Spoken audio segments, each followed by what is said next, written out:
अब आपको बहुत बहुत धन्यवाद इतने अच्छा व्याख्यान देने के लिए। समय कम है इसलिए मैं कार्यक्रम को आगे बढ़ाना चाहता हूं। हम इस सभा में उपस्थित हैं और इस संग्रहालय से बहुत दिनों से जुड़े हुए हैं और आज भी जुड़े हैं। इतिहास, पुरातत्व, कला, संस्कृत के अनन्य विद्वान एवं डॉक्टर आर.सी. शर्मा के रिलेटिव भी हैं। वो doctor B K. Sharma, professor BK. Sharma को से अनुरोध करेंगे कि वो आकर डॉक्टर शर्मा के विषय में अपनी स्मृतियां सुनाने का कष्ट करें। Doctor B K. शर्मा। अध्यक्ष महोदय, आदरणीय मुख्य वक्ता जी, आदरणीय डॉक्टर आर.सी. तिवारी और उपस्थित आदरणीय विद्वज्जन, आप लोग जो कुछ बोल रहे हैं वो किसी और हैसियत से बोल रहे हैं।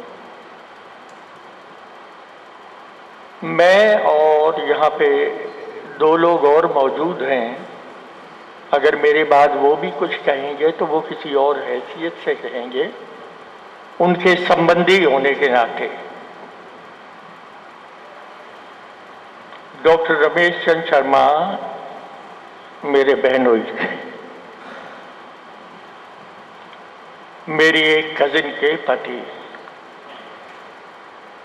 दूसरे संबंधी जो उनके यहाँ बैठे हैं वो डॉक्टर सुरेश चंद्र शर्मा हैं, वो उनके छोटे भाई हैं। और एक संबंधी उनके और बैठे हुए हैं, श्री आर.पी. उपाध्याय, आगरा से आए हैं, वो रमेश चंद्र शर्मा जी के बहनोई। अब मैं अगर उनके बारे में कुछ कहूं तो कुछ अगर उनकी प्रशंसा करने लगूं तो वो स्वाभाविक है, तो दुनिया को ये लगेगा कि साहब अपनों की प्रशंसा तो सभी करते हैं। आपके मुंह से अगर प्रशंसा सुन रहे हैं तो स्थिति कुछ ऐसी हो रही है कि मेरी मानसिक स्थिति कुछ ठीक नहीं है। दरअसल देखिए, ऐसा होता है कि समय एक ऐसी चीज है जो बड़े बड़े घावों को भर देता है। अच्छा, फिर क्या होता है कि घाव भर गए और फिर कहीं जब चर्चा होती है ना तो सूखे हुए घाव जो ठीक हो गए होते हैं वो भी हरे हो जाते हैं। हम भूलने की कोशिश कर रहे थे, फिर यहाँ आए, उनके बारे में सुना तो वो दिमाग घूमना शुरू हो गया। खैर, फिर भी मैं उनके बारे में आपको संक्षेप से कुछ बता दूं, और जितना मैं जानता हूं उतना और कोई भी नहीं जान सकता, ना जानना चाहिए, स्वाभाविक है। उनका जीवन लगभग 70 वर्ष का रहा, आपने वो काल सुन ही लिया।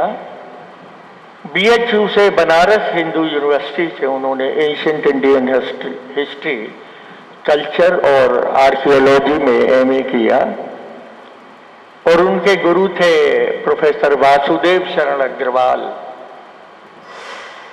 और प्रोफेसर वासुदेव शरण अग्रवाल की उन्होंने इतनी जबरदस्त सेवा की कि यूं समझ लीजिए कि जैसे स्वामी दयानंद ने विरजानंद की सेवा की। मेरी बहन ने मुझे बताया था, मैं इस तथ्य से परिचित नहीं था, उन्होंने बताया कि इन्होंने हद कर दी प्रोफेसर वासुदेव शरण अग्रवाल की, बहुत जबरदस्त उन्होंने सेवा की। उसके बाद फिर वो आपके आर्कियोलॉजिकल सर्वे ऑफ इंडिया में आए, और उसके बाद उन्होंने लखनऊ म्यूजियम को ज्वाइन किया, स्टेट म्यूजियम लखनऊ को, एज एन असिस्टेंट क्यूरेटर। उस जमाने में ये डायरेक्टर का पद नहीं हुआ करता था। उस जमाने में जो संग्रहालय का अध्यक्ष है उसे क्यूरेटर कहते थे। उसके बाद 1969 में वो इस म्यूजियम के क्यूरेटर होके आए और वो क्यूरेटर को ही आगे जाके डायरेक्टर कहा जाने लगा। 69 में आए तो मेरी बहन अभी नहीं आई थी, वो पहले खुद यहाँ आए और उन्होंने मुझे मैसेज भेजा। मैसेज नाम लिख के नहीं है, यहाँ से एक चपरासी मेरे घर पे गया और उन्होंने कहा कि आप म्यूजियम में आइए, हमारे साहब ने आपको बुलाया है। मैंने उन्हें कुर्सी के ऊपर आसीन देखा। उससे पहले भी वो बीच बीच में यहाँ पे आते रहते थे, तो मुझे बेहद खुशी हुई। अब मैं आपको बता दूं, तब देखिए मेरे मुंह से जो कहा हुआ शायद आप इसे अतिशयोक्ति के रूप में लें, लेकिन जो कुछ मैंने पहले के लोगों से सुना है और जो कि सन 64 से अब तक, मैं मथुरा में सन 64 से हूं, तो 44 साल तो मुझे खुद मथुरा में रहते हो गए और उससे पहले के लोगों के बारे में जो सुना हूं, मथुरा म्यूजियम की आज की जो स्थिति है या इसकी प्रतिष्ठा है, उसकी प्रतिष्ठा की स्थापना करने का बहुत बड़ा श्रेय प्रोफेसर रमेश चंद्र शर्मा को है। ये नहीं है कि उनसे पहले लोग नहीं आए, बहुत बड़े बड़े विद्वान आए, वासुदेव शरण अग्रवाल आए, उनसे पहले क्या और लोग नहीं थे, केडी वाजपेयी आए, अन्य लोग आए। ये कोई मामूली विद्वान थोड़े थे, बहुत बड़े विद्वान थे। अपने ढंग से उन्होंने भी बहुत बड़ी सेवा की। प्रोफेसर वासुदेव शरण अग्रवाल ने कैटलॉग के कैटलॉग लिख डाले, क्या नहीं कर डाला उन्होंने। उसके बाद केडी वाजपेयी जी हैं, उन्होंने क्या कम किया, लेकिन उनका जो कुछ कार्य था या सेवा जो थी ना, वो व्यक्तिगत सेवा थी। मुझे एक ने बताया कि प्रोफेसर वासुदेव अग्रवाल म्यूजियम से निकल के एक बार भी होली गेट तक नहीं गए थे।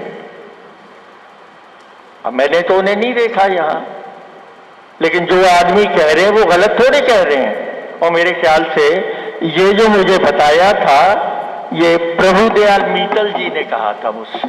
प्रभुदयाल मीतल जी ने, इतने बड़े विद्वान थे और वयोवृद्ध व्यक्ति जो खुद जो है साहित्य की सेवा में लगा हुआ है, तो वो कहने लगे कि वो तो कभी उठ के जाते ही नहीं थे, उनके जीवन का सिर्फ एक उद्देश्य व्यक्तिगत साधना अपने जीवन की कर रहे ही और पढ़ा रहे। Professor RC. शर्मा ने इस नगर को ही नहीं, मैं कहूंगा संपूर्ण विश्व को इस संग्रहालय से जोड़ दिया।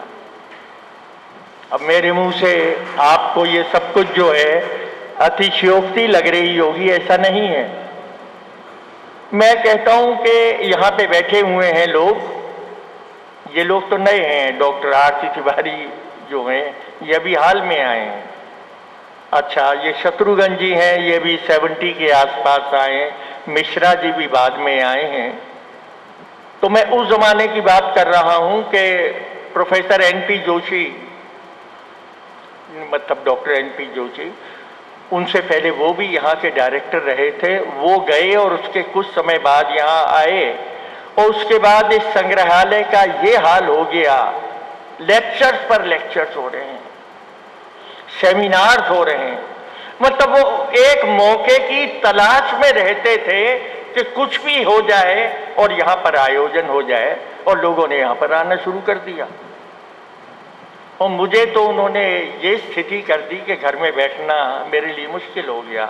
कम यहाँ पे आइए, यहाँ पे आइए। सारा दिन यहाँ पे रहते थे। मेरी और मेरी वाइफ को बाद वक्त जाने नहीं देते थे। यहीं पे लगा हुआ उनका रेजिडेंस था कि रात भर भाई साहब यहीं पे सो जाइए, यहाँ से मत जाइए।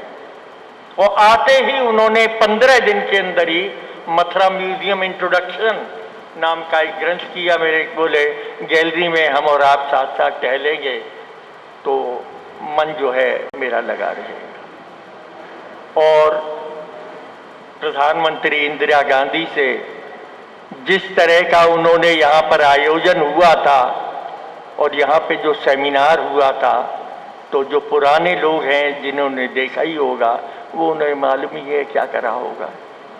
अब मैं ये नहीं समझता कि वो कार्य के पीछे भागते थे या कार्य उनके पीछे भागता था।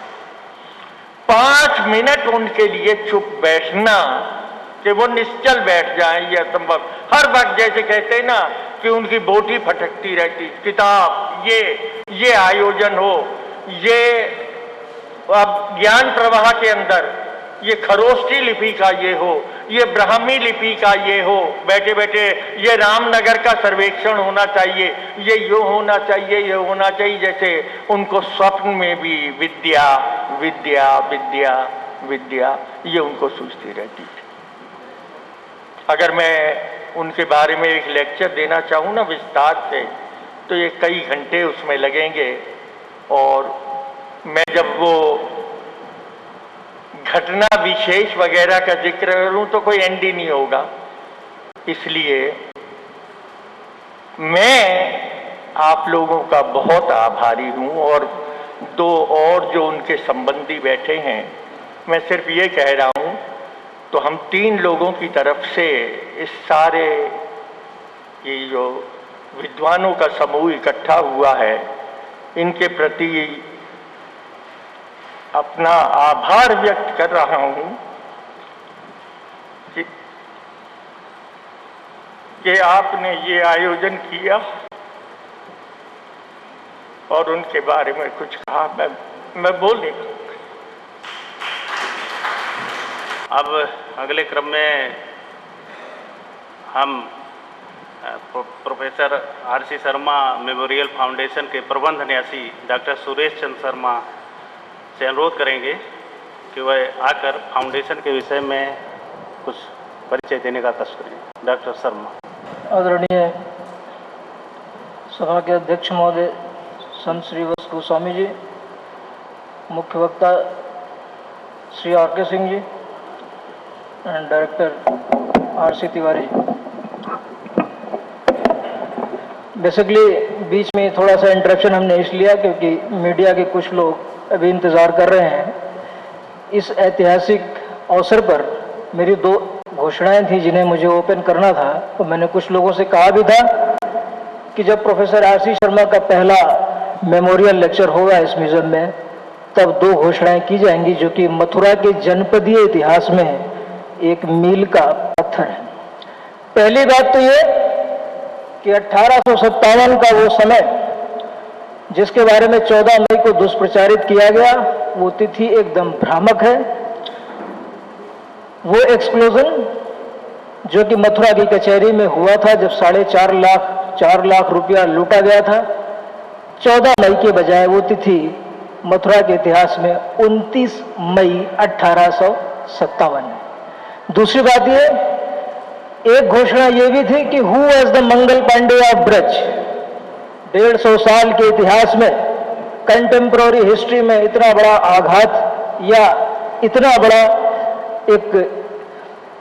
एक ब्लंडर ऐसी हुई है कि 150 साल तक उस बात को जाना नहीं गया कि who was the Mangal Pandey of Braj. आज मैं उसका नाम घोषित करता हूं।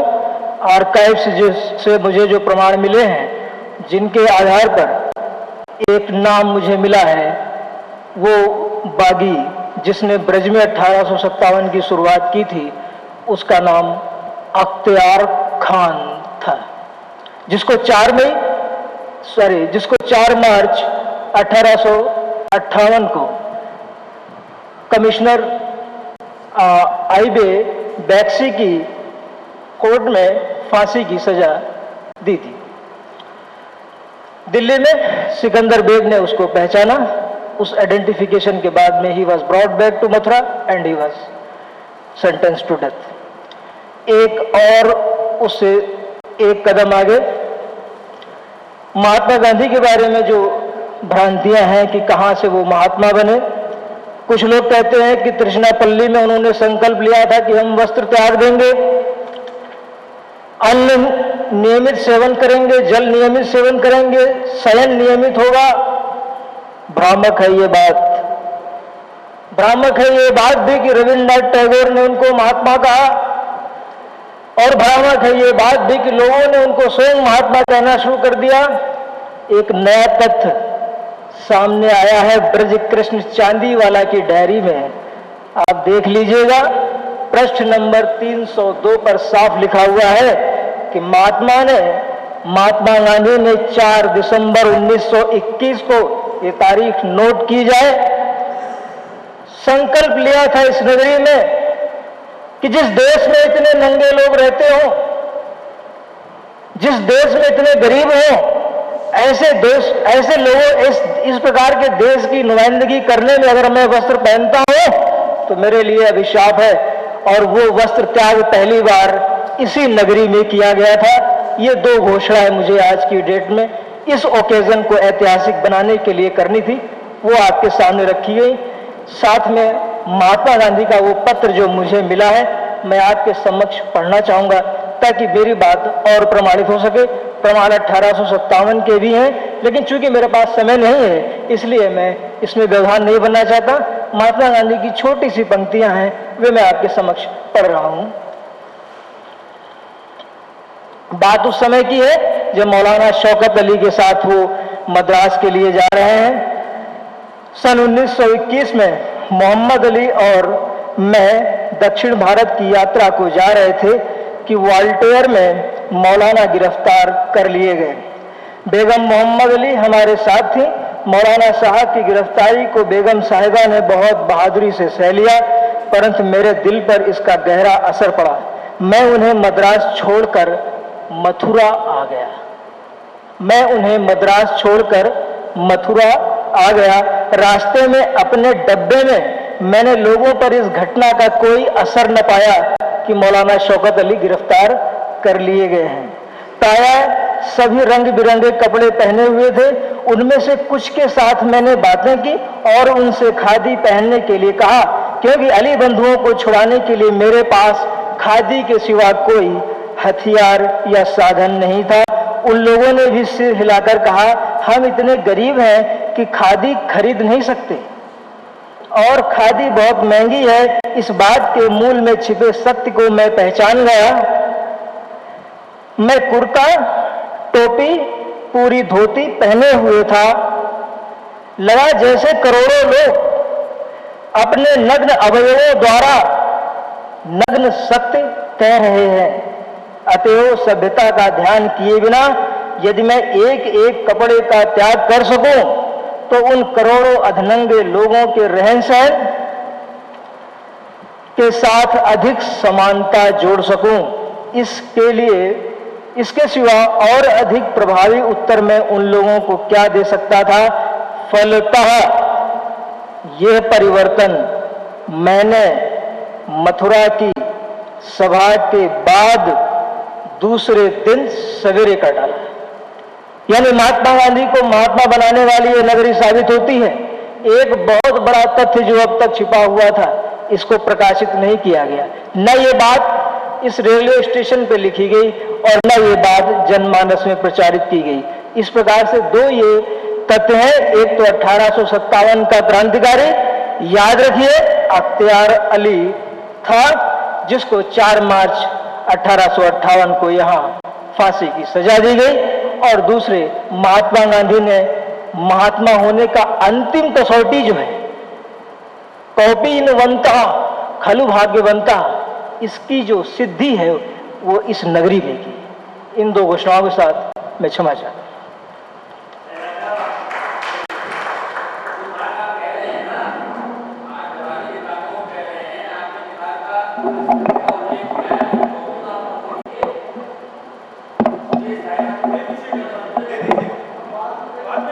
दे देंगे। अब ज़्यादा टाइम न लेते हुए हम उनके आगरा से पधारे हैं डॉक्टर आर.सी. शर्मा के रिश्तेदार श्री आर.पी. उपाध्याय। हम चाहेंगे कि वह भी अपना उद्गार संक्षेप में प्रस्तुत करने का कष्ट करें। श्री उपाध्याय जी। जन के सभापति महोदय एवं सिंह साहब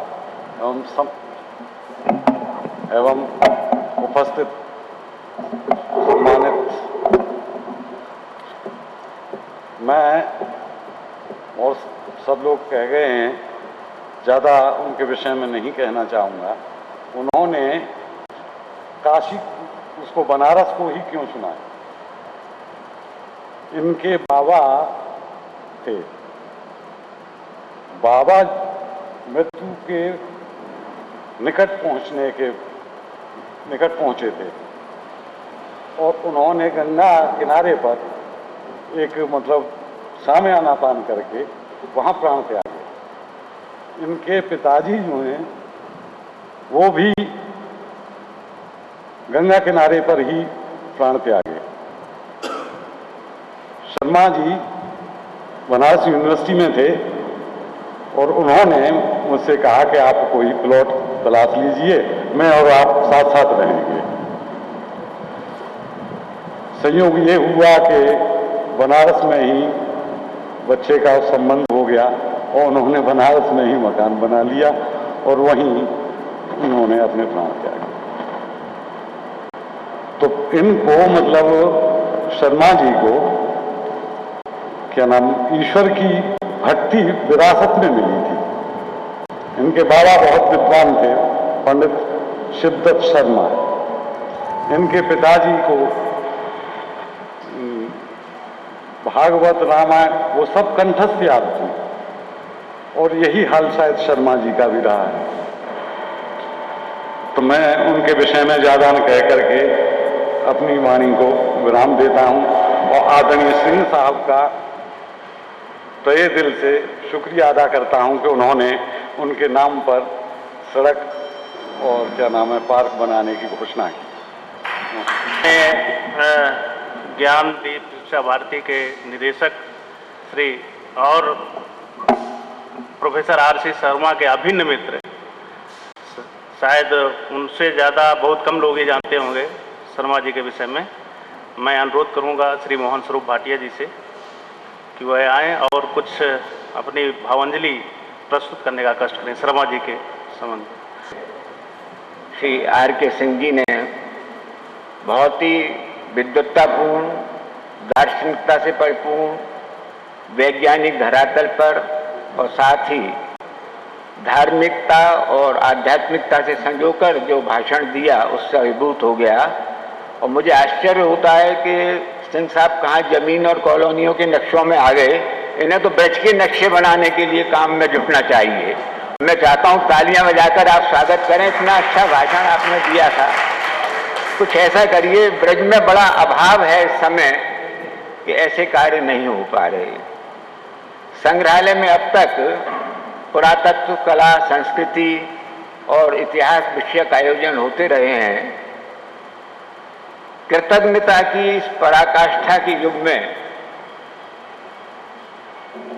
युग पुरुष, इतिहास पुरुष के संबंध में जो कभी पुरातात्विक गुणों से भी ऊपर मानवीय गुणों के उदाहरण होंगे, उसमें हम बहुत ही श्रद्धा के साथ स्मरण करेंगे श्री रमेश चंद्र जी शर्मा का। ऐसे युग पुरुष, इतिहास पुरुष से मेरे बड़े अंतरंग संबंध रहे और अगर आज मैं उनके संस्मरणों की चर्चा करूं तो पूरा एक ग्रंथ की सामग्री होगी और घंटों लग जाएंगे, लेकिन समय का अभाव है। बहुत थोड़े से शब्दों में बहुत सूक्ष्म में बताता हूं। वृंदावन में स्वामी राम स्वरूप जी के यहाँ एक आयोजन था, मेघश्याम जयंती। शर्मा जी को थोड़ा सा जल्दी जाना था, मैं संयोजक था, मुझे तो देर तक रुकना ही था। स्वामी जी ने उनके लिए व्यवस्था कर दी गाड़ी की। लेबर कमिश्नर हरस्वरूप शर्मा की गाड़ी खड़ी थी। शर्मा जी से कहा कि आप मथुरा इससे चले जाइए। शर्मा जी हमारे सामने गाड़ी में बैठ गए, उनसे नमस्कार हो गई। रास्ते में ड्राइवर ने अपने लेबर कमिश्नर साहब के पास जाकर ये सूचना देनी चाहिए कि मैं मथुरा जा रहा हूँ। वो ऊपर गया जहाँ वो ठहरे हुए थे, संभवतः या तो भोजन कर रहे थे या किसी कार्य में व्यस्त थे। 15-20 मिनट लग गई तो शर्मा जी गाड़ी से उतरकर पैदल चल दिए। रात्रि का समय था, लगभग 10 बजे का। कोई टेम्पो, बस, ऑटो उस समय थे नहीं, और वो पैदल पैदल पैदल मथुरा के लिए चल दिए। हम जब 11 बजे के लगभग कार्यक्रम समाप्त करके चले तो हमें भी सड़क सुनसान पर कोई व्यक्ति जाता दिखाई दिया, लेकिन हम अनुमान नहीं कर सकते थे कि वो शर्मा जी होंगे। अगले दिन उन्होंने बताया कि मैं ऐसे ऐसे आया, लेकिन कोई शिकायत नहीं, कोई शिकन नहीं चेहरे पर, बड़ी प्रसन्नता से। मैंने कहा शर्मा जी बड़ा कष्ट हुआ होगा आपको। बोले केवल एक कष्ट हुआ कि रास्ते में कुत्ते कई जगह भौंकते रहे, वरना मैं तो गीता का पाठ करता हुआ चला आ रहा था। तो जब गौतम बुद्ध मथुरा में आए थे तब उन्होंने भी ये व्यथा कही थी कि यहाँ पर जब मैं चलता था तो कुत्ते पीछे भौंकते रहते थे।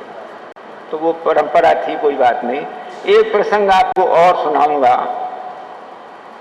शर्मा जी बहुत सिद्धांतवादी व्यक्ति थे, केवल दिखावे के लिए नहीं, कर्म पालन में भी। और किसी घनिष्ठतम मित्र के यहाँ भी वो जलपान करने के लिए हाँ नहीं करते थे। निस्वार्थ अंतरंग संबंधों में उनकी ये सिद्धांतवादिता का ये हम सबको परिकर को बड़ा अनुचित लगता था। प्रभुदयाल जी मीतल, डॉक्टर सरोजनी तुलसी, प्रेमलता पालीवाल, डॉक्टर चरण बिहारी गोस्वामी, हम सब लोग बहुत दुखी थे उनकी इस आदत से और चाहते थे कि वो इसमें परिवर्तन करें। वो मंदिरों के प्रसाद को भी, सार्वजनिक संस्थाओं के समारोह में कोई आयोजित जलपान भोजन हो, इस सबको भी वो टाल जाते थे। तो मैंने ये विचार किया कि शर्मा जी की इस नीति पर एक मित्र गोष्ठी होनी चाहिए। हम लोग चर्चा करें और फिर निर्णय लें कि क्या होना चाहिए। वो उचित चल रहे हैं, हमारी आकांक्षाएं अनुचित हैं। तो उन्होंने मुझे एक पत्र लिखा। उस पत्र को मैं ज्यों का त्यों आपको सुना रहा हूं। आदरणीय भाटिया जी, पिछले कुछ महीनों से आप मेरे व्यक्तिगत स्वभाव अथवा व्यसन, जो मित्रों की दृष्टि से दुर्व्यसन है, पर स्पष्टीकरण की मांग करते रहे हैं। मैं इसे अब तक इसलिए टालता रहा हूं कि कदाचित इन प्रसंगों से आपको कुछ क्षणों के लिए मनोविनोद की सामग्री मिल जाती है और व्यस्त जीवन में थोड़ा रस प्रवाह हो जाता है। किंतु इधर कुछ दिनों से आपने इस स्पष्टीकरण के लिए इस व्यक्तिगत दुर्व्यसन को सामाजिक जामा पहनाने की कोशिश की हुई है। कहीं इसे आप स्वमूत्र प्रयोग की भांति चर्चा का विषय न बना दें। अतः मैं अब उपयुक्त समझता हूं कि इस विषय में अपने विचार का सार प्रस्तुत कर दूं। मूल समस्या चाय पान, प्रसाद एवं भोजन आदि करने की है, जिससे मैं यथासंभव कतराता रहा हूं। मैं ऐसा क्यों करता हूं, इसे आप तथा अन्य मित्र अनावश्यक अथवा रहस्य मानते रहे हैं। मैं इस समस्या के 3 भेद करता हूं जो निम्नलिखित हैं। पहला, मंदिरों अथवा धार्मिक समारोह में प्रसाद आदि की प्राप्ति। दूसरा, सार्वजनिक संस्थाओं अथवा धार्मिक संस्थाओं में जलपान अथवा भोजन आदि। तीसरा, व्यक्तिगत तथा मित्रों के साथ खान पान का आदान प्रदान करना। जहां तक पहली समस्या है, उस बारे में स्पष्ट करना चाहूंगा कि प्रसाद के नाम पर सकाम भक्ति आरूढ़ हो गई है और अधिकांश रूप में ये तथाकथित प्रसाद ईश्वर के साथ सौदेबाजी का रूप धारण कर लेता है। अधिकांश व्यक्ति अपने तथाकथित मनोरथों की प्राप्ति के संकल्प से मंदिर में प्रसाद चढ़ाते हैं अथवा धार्मिक अनुष्ठान के फलस्वरूप प्रसाद प्राप्त करने वाला यह सभी सकाम भक्ति और प्रभु के प्रति सौदेबाजी को बढ़ावा देते हैं। इस दृष्टि से प्रसाद के नाम पर हम सद्वृत्ति और समर्पण वृत्ति की उपेक्षा करते रहते हैं और प्रसाद के साथ ऐसी विचित्र श्रद्धा आरोपित कर दी गई है कि उसको स्वीकार न करने वाले को नास्तिक आदि शब्दों से संबोधित कर दिया जाता है, जबकि वो आस्तिकता के अधिक निकट हो सकता है। मैं ये नहीं कहता कि 100% प्रसाद के बारे में यही मान्यता है, किंतु बहुत कम ऐसे अवसर होते हैं जबकि व्यक्ति निस्वार्थ भावना से और सहज बुद्धि से प्रभु को नैवेद्य अर्पित करता है और उसका वितरण करे, और कहीं ये भावना बलवती हो जाए कि स्वार्थ के स्थान पर लोक मंगल की संसिद्धि होगी। प्रसाद और अनुष्ठानों के संबंध में ये भी विचारणीय है कि इनके करने और कराने वालों का जीवन प्राय सत्य और सात्विकता से रहित होता है।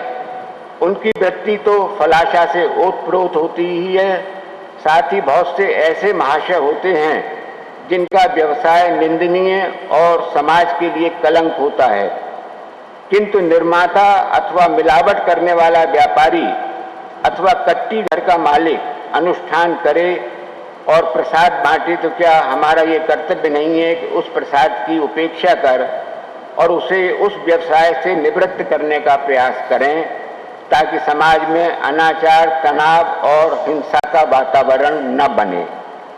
मंदिरों के समर्थक अनेक सेठ और श्रीमंत मौलिक आदर्शों की चिंता न कर अनुष्ठान और प्रसादों के माध्यम से समाज को निरंतर गर्त में डाल रहे हैं, और हम उस प्रसाद को प्राप्त कर उनके प्रति शुभकामनाएं व्यक्त करते नहीं अघाते।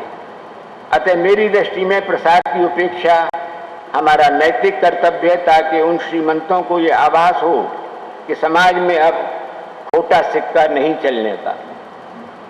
जहाँ तक दूसरी समस्या का प्रश्न है, उस संबंध में निवेदन करना चाहूँगा कि कोई भी धार्मिक, सार्वजनिक अथवा जन कल्याण संबंधी संस्था समाज के चंदे पर आश्रित होती है। अधिकांश की स्थिति विपन्न होती है और उनके पीछे किसी महापुरुष की त्याग तपस्या निहित रहती है। अतः ऐसी संस्थाओं में हम प्रसाद अथवा जलपान कर उसके उद्देश्य के अनुकूल कार्य नहीं करते।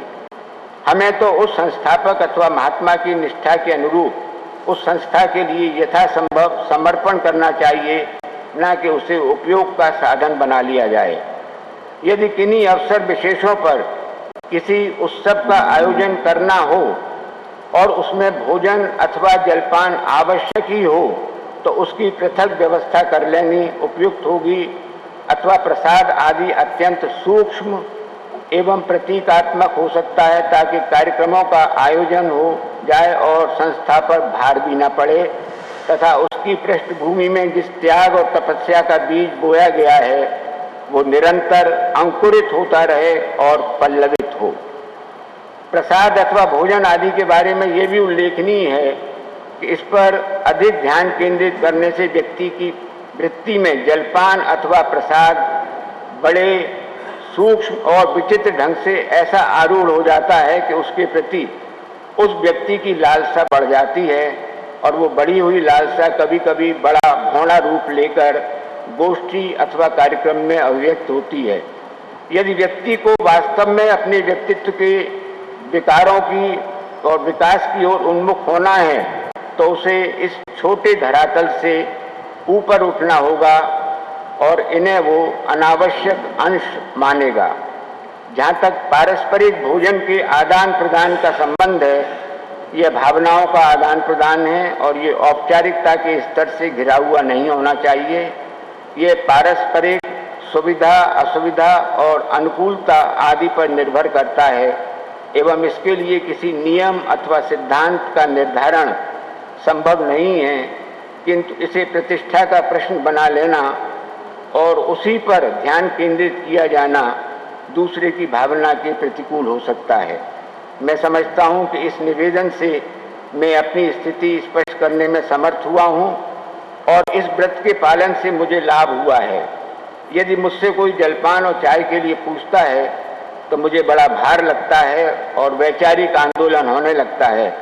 फिर भी व्यवस्था में कभी कभी लेना पड़ता है, किसको अवकाश है ये सुनने का और करने का, किंतु इस वृत्ति से नैतिक, मनोवैज्ञानिक तथा अन्य प्रकार के दबावों से व्यक्ति प्राय मुक्त रहता है और स्वतंत्र एवं स्वतंत्र क्रियाशीलता की उसमें क्षमता बढ़ती है।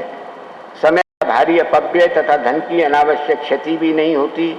मुझे आशा है कि इस स्पष्टीकरण के उपरांत अब आप गोष्ठी के आयोजन का अपना विचार त्यागने की कृपा करेंगे, और यदि फिर भी आवश्यक समझें तो मुझे कोई आपत्ति नहीं। वो वास्तव में इतिहास पुरुष, युग पुरुष हैं, लेकिन ये कृतज्ञता का युग है। अन्यथा आज उनके इस आयोजन में ये हॉल भरा रहना चाहिए था और ये कुर्सियां खाली नहीं होती, वहाँ पर लोग खड़े होते। एक बात पीड़ा की और अंत में कहूँगा कि आज आयोजन में जो विलंब हुआ उससे 3600 सेकंड का समय कुछ लोगों का नष्ट हुआ। ऐसी परंपरा डालिए कि अगर 3 बजे का समय है तो अगर हॉल में एक भी व्यक्ति मौजूद हो तो आप कार्यक्रम को 3 बजे प्रारंभ कर दें, और 5 बजे समाप्त होना है तो 5 बजे समाप्त कर दीजिए।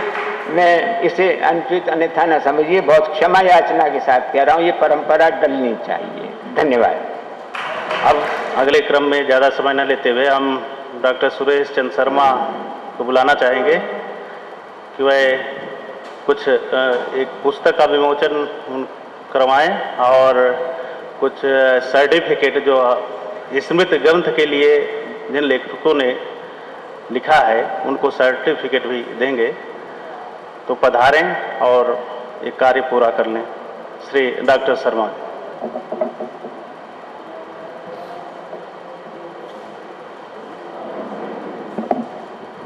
आदरणीय अध्यक्ष महोदय,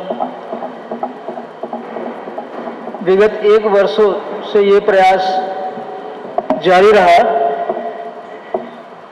कि दिन पर दिन पुरानी पीढ़ी समाप्त होती जा रही है और उसी के साथ ही उसकी स्मृतियां भी समाप्त होती जा रही हैं, और एक गैप ऐसा पैदा हो रहा है जो शायद पुरानी पीढ़ी को नई पीढ़ी से न जोड़ सके। उसके लिए कुछ प्रकाशन की आवश्यकता मुझे महसूस हुई। तो मैंने सोचा कि जब भाई साहब की बरसी का 1 वर्ष पूरा हो जाएगा तब मैं अपने पूरा समय उनके स्मृति विशेषांक के प्रकाशन में लगाऊंगा। तब से 1 वर्ष तक अनवरत मैं लगा रहा। मेरे ख्याल से यहाँ जितने लोग बैठे हैं शायद ही कोई ऐसा उनका परिचित होगा जिसके घर पर दरवाजे पर मैंने दस्तक न दी हो, और अगर फिर भी कोई छूट गया है, मैं नहीं पहुंच सका तो मुझे क्षमा कीजिएगा। ग्रंथ, स्मृति ग्रंथ जिस रूप में प्रकाशित होना था, इन्हीं कुछ कारणों से एक तो मैं अकेला पड़ गया, दूसरे अब लेखन में सुनने और कहने की तो बहुत भावना है लेकिन लिखने की आदत कम पड़ गई है लोगों की। स्मृतियां उड़ती जा रही हैं। टाइम, स्पेस और लाइफ, ये पता नहीं कौन सा फैक्टर है जिसने बहुत प्रभावित किया है, लेकिन फिर भी शर्मा जी की स्मृति में लोगों ने बहुत मेहनत से लिखा है। अगर मैं उनके नाम लिए बगैर ये सभा को समाप्त कर दूं तो शायद ये अन्याय होगा। जिन लोगों ने भी उनके बारे में परिश्रम किया है, तो मैं उनके बारे में 2 पंक्तियां यहाँ रखना चाहूँगा।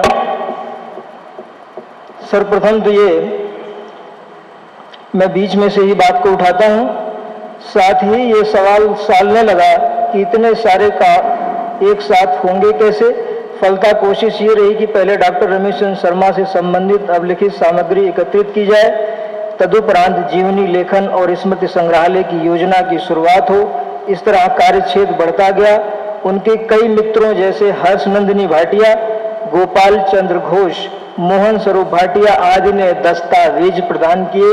उनसे डॉक्टर रमेश चंद्र शर्मा की प्रवृत्तियों, जीवनोद्देश्य और कार्यकुशलता आदि का अनुमान कर सहसा ये भी लगने लगा कि ब्रजभूमि के प्रति इतने समर्पित ऐसे व्यक्ति के लिए मात्र स्मृति आयोजन पर्याप्त न होंगे।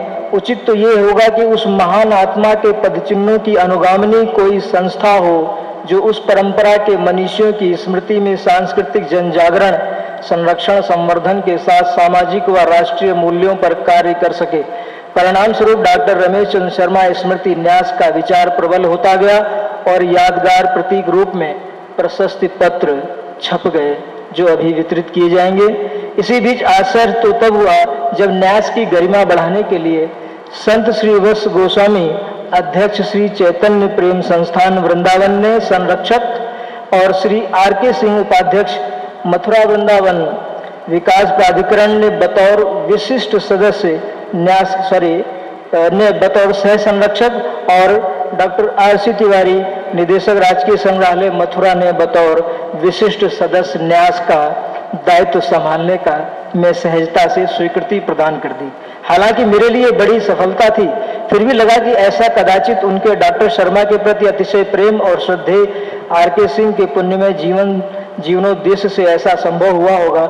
मगर इससे आगे बढ़कर आश्चर्य तो तब हुआ जब ब्रजभूमि.com के पी.के. गुप्ता एवं श्री योगेश कुमार शर्मा ने डॉक्टर रमेश चंद्र शर्मा की चित्रपट संयोजन, स्मारिका प्रकाशन आदि का दायित्व निःशुल्क वहन करने के लिए स्वीकृति प्रदान कर दी। इससे स्पष्ट हो गया कि भाई साहब डॉक्टर रमेश चंद्र शर्मा की पवित्र आत्मा इन सब कार्यों में मेरी मदद कर रही है। यद्यपि पूर्व में जब पुण्यतिथि आयोजन को लेकर डॉक्टर आर.सी. तिवारी से विचार विमर्श किया था, उसी रात स्वप्न में डॉक्टर शर्मा के दर्शन हुए थे, लेकिन तब मेरा ध्यान नहीं गया क्योंकि उनके गोलोक संस्कारात के पश्चात ऐसा कई बार हुआ।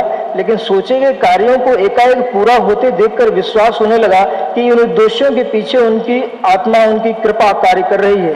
फिर तो संस्मरण संकलन के दौरान मेरे साथ जो अनहोनी घटनाएं घटी, उनका रहस्य भी उजागर होने लगा। मसलन डॉक्टर शर्मा के अनन्य मित्र कन्हैयालाल गुप्त भूतपूर्व एमएलए पैरालाइसिस से ग्रसित होने के बावजूद संस्मरण देने के लिए मुझसे पूछने लगे। ये बड़े आश्चर्य की बात थी मेरे लिए कि पहले उनसे बोला भी नहीं जाता था। जब मैंने उनको ये दुखद समाचार सुनाया तो पहले वो फूट फूट कर रोने लगे और अचानक बोल उठे, पूछो क्या पूछना है।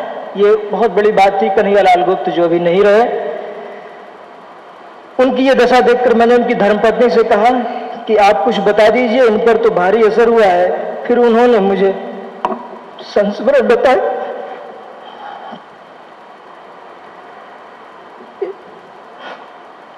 इसी तरह गोपाल चंद घोष जो अक्सर बीमार रहा करते थे, जब मैं उनके पास गया तो वो ठीक होने लगे। पहले उनसे जहां उठा बैठा नहीं जाता था, वहीं उन्होंने घंटों मुझसे बातें की। इतना ही नहीं, उन्होंने डॉक्टर शर्मा के मित्र परिकरों के बारे में जानकारी देने के अलावा स्वयं भी बहुत लंबा लेख लिखा। दुर्भाग्य से उसके कुछ महीने बाद दोनों महान आत्माएं निकुंजवासी हो गईं। मैं न्यास की ओर से उनकी आत्म शांति के लिए प्रार्थना करता हूं। आज मुझे अनुभव होता है कि उन दोनों विभूतियों के जीवन के अंतिम समय मेरे साथ चमत्कृत व्यवहार क्यों हुआ। ऐसी ही कुछ अनुभूति डॉक्टर शर्मा के तत्कालीन कार्यालय सहायक हरि नारायण रहेजा के साथ भी हुई। उन्हें भी पैरालाइसिस है। डॉक्टर शर्मा के न रहने के समाचार पर वो भी बिलखने लगे थे। उनकी श्रीमती जी ने बताया कि डॉक्टर शर्मा के कार्यकाल के दौरान रहेजा साहब अक्सर रात के 10-10 और 11 बजे ऑफिस से वापस लौटते थे, साइकिल से आते थे। न खाने की चिंता और न सोने की, बस एक ही लक्ष्य की काम कैसे पूरा हो। आज जब मैं इन संस्मरणों पर विचार करता हूं तो लगता है कि भाई साहब का अपने सहयोगियों के साथ व्यवहार कैसा रहता होगा कि जो विषम परिस्थितियों में भी निर्वाह कर प्रसन्न होते थे। संस्मरण संकलन की यात्रा मेरे लिए सब जगह सुखद नहीं रही। इसी नगरी में कुछ उनके विषय में दूसरे प्रकार के लोग भी मिले, लेकिन धीरे धीरे मुझे ये आभास होने लगा कि अब उनका स्मृति विशेषांक प्रकाशित होना जरूरी है। उसके लिए जो कुछ भी लेख मुझे मिले उन्हें मैंने एकत्रित किया। राधा बिहारी गोस्वामी जी बैठे हुए हैं, इनसे मैंने आकाशवाणी के दस्तावेज भी मंगाने की कोशिश की, मगर अनफॉर्चुनेट दुर्भाग्य की बात है कि आकाशवाणी एक जीवंत ऑडियो, एक रिकॉर्डिंग है, लेकिन डॉक्टर शर्मा से संबंधी यानी इंदिरा जी का वो कार्यक्रम जो 1974 में हुआ था, उसका भी कोई साक्ष्य आकाशवाणी में नहीं है। ये बड़े हैरानी की बात है, जैसा कि आदरणीय राधा बिहारी गोस्वामी जी ने बताया। अब थोड़ी सी बात अपने लेखों के बारे में कि लेखों के संस्मरण देखें तो लगता है कि डॉक्टर शर्मा ने अनवरत श्रम से इतने कार्य किए कि उनका लेखा जोखा रख पाना कठिन है। व्यास तपाह स्थली का जीर्णोद्धार राधा बिहारी जी ने लिखा। माट की इटोकरी में उत्खनन, गोविंद नगर टीले का उत्खनन आदि अनेक ऐसे कार्य हैं जिन्होंने राष्ट्र की धरोहर को समृद्ध किया, जो कि व्यक्तिगत प्रयास किए बगैर संभव नहीं हो सकते थे। ऐसे ही मसलन डॉक्टर उमा भास्कर के मुताबिक जहाँ गए वो जहाँ कहीं गए संस्कृत में उस ना स्थान विशेष की प्रशंसा जरूर करते थे। नागाष्टक उनकी ऐसी ही रचना है जो डॉक्टर भास्कर के पास सुरक्षित है। मोहन स्वरूप भाटिया का संस्मरण देखें तो उधो मोही ब्रज विस्तृत नाही की भावना डॉक्टर शर्मा के हृदय में बसी थी। तभी तो श्री कृष्ण जन्माष्टमी पर आकाशवाणी के आयोजन में श्री भाटिया जी का उद्बोधन सुनकर डॉक्टर शर्मा प्रफुल्लित हो गए थे और उन्हें पत्र भी लिखा। गोपाल चंद घोष ने तो डॉक्टर शर्मा का पूरा जीवन वृत्त लिख डाला और कई दुर्लभ जानकारियां प्रदान की। मुझे प्रसन्नता है कि उनके जीवन काल में उस उद्देश्य पर चर्चा हुई, वरना कई प्रसंग छूट जाते। सरोजनी कुलश्रेष्ठ का संस्मरण तो जैसे डॉक्टर शर्मा को घर का सदस्य ही बना देता है। खासकर डॉक्टर शर्मा का उनके घर आतिथ्य स्वीकार करना, जो कि डॉक्टर शर्मा के लिए बहुत ही असाधारण बात थी, क्योंकि वो किसी के यहाँ जल्दी भोजन नहीं करते थे। फणीलाल गोस्वामी ने अपने बड़े बेटे के विवाह में डॉक्टर शर्मा की भागीदारी का जो दृश्य संस्मरण में खींचा है, आप पढ़ेंगे जब ये पुस्तक छपेगी, उस पर तो सीधे फिल्म ही बन सकती है कि कैसे उन्होंने निर्बलों को अपनी उपस्थिति से बल प्रदान किया। लीला पांडुरंग धारवाड़कर पुणे से जिन्होंने लेख भेजा है, उन्होंने डॉक्टर शर्मा के व्यक्तित्व एवं कृतित्व की शास्त्रोक्त प्रमाणित चर्चा की। उनके शब्दों में डॉक्टर शर्मा पर अरविंद का प्रभाव तो दृष्टिगोचर होता है और ये भी प्रतीत होता है कि महात्मा गांधी, लाल बहादुर शास्त्री और सुभाष चंद्र बोस भी कहीं न कहीं उनके विचार में थे।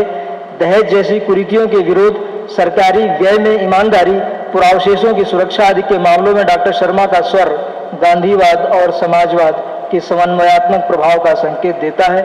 यहाँ ये उल्लेख करना उचित होगा कि कला वस्तुओं की सुरक्षा में डॉक्टर शर्मा को कई बार स्मगलरों ने धमकियां दी, जिनका वर्णन उन्होंने बहादुरी से सामना किया। उनकी निर्भीकता से प्रभावित होकर तत्कालीन प्रशासक पूरा सहयोग प्रदान करते रहे। इस विषय में कई दिलचस्प किस्से आज भी लोगों में प्रचलित हैं। अन्य लेखकों में डॉक्टर शर्मा के विलक्षण व्यक्तित्व के विषय में मैं सूची से कुछ नाम ले लेता हूं, चूंकि समय नहीं है। डॉक्टर वासुदेव कृष्ण चतुर्वेदी, डॉक्टर सरोजनी कुलश्रेष्ठ भाटिया जी, उमा भास्कर, गोपाल चंद घोष, प्यारेलाल मिश्रा, फणीलाल गोस्वामी, डॉक्टर राजेंद्र कृष्ण अग्रवाल, डॉक्टर हर्षनंदिनी भाटिया, मनोहर लाल गोयल जी, लीला पांडुरंग धारवाड़कर, प्रोफेसर वी.के. शर्मा, राधा कृष्ण शास्त्री, प्रेम दत्त मैथिल, आचार्य राम गोपाल गोस्वामी, राधा बिहारी गोस्वामी, डॉक्टर चंद्र किशोर पाठक, डॉक्टर कमलेश पारिक, महंत पी.डी. आचार्य, Umashankar Dixit, Umesh Chandra Sharma, doctor Umesh Chandra Sharma, doctor Shankarlal Chaturvedi, doctor Vinod Banerjee, doctor Balram Das Sharma, Vishnu Dutt Sharma, Ramesh Chandra Bhatia, Udayan Sharma, Kanhaiya Lal Sharma, Chaitanya Krishna Goswami, Ramniwas Bansal, Jaiprakash Jain, Sunil Sharma, doctor S P. Singh और नीलम चतुर्वेदी आदि ने जिस भावना और जिस श्रद्धा भाव से लेखों को अपने लेख से विशेषांग को समृद्ध किया है, उससे भावी पीढ़ी को प्रेरणा मिलती रहेगी। अंत में मैं न्यास की ओर से उन सभी महानुभावों के प्रति आभार व्यक्त करता हूं जिन्होंने अपने बहुमूल्य विचारों से मेरा मार्गदर्शन किया। इस दिशा में मथुरा वृंदावन के विद्वत समाज एवं राजकीय संग्रहालय मथुरा के कर्मचारी गण बधाई के पात्र हैं। संग्रहालय निदेशक डॉक्टर आर.सी. तिवारी, सहायक निदेशक शिव प्रसाद सिंह व शत्रुघ्न शर्मा के प्रति विशेष रूप से आभारी हूं, जिन्होंने मेरा उत्साहवर्धन किया। मैं विश्वास दिलाता हूं कि न्यास हमेशा संग्रहालय के साथ समन्वय स्थापित कर डॉक्टर रमेश चंद्र शर्मा के उद्देश्यों को सफलीभूत करता रहेगा। धन्यवाद। अब इस स्मृति विशेषांक की प्रक्रिया है। मैं आदरणीय गोस्वामी जी से निवेदन करूंगा कि कृपया पुस्तक का अनावरण करें।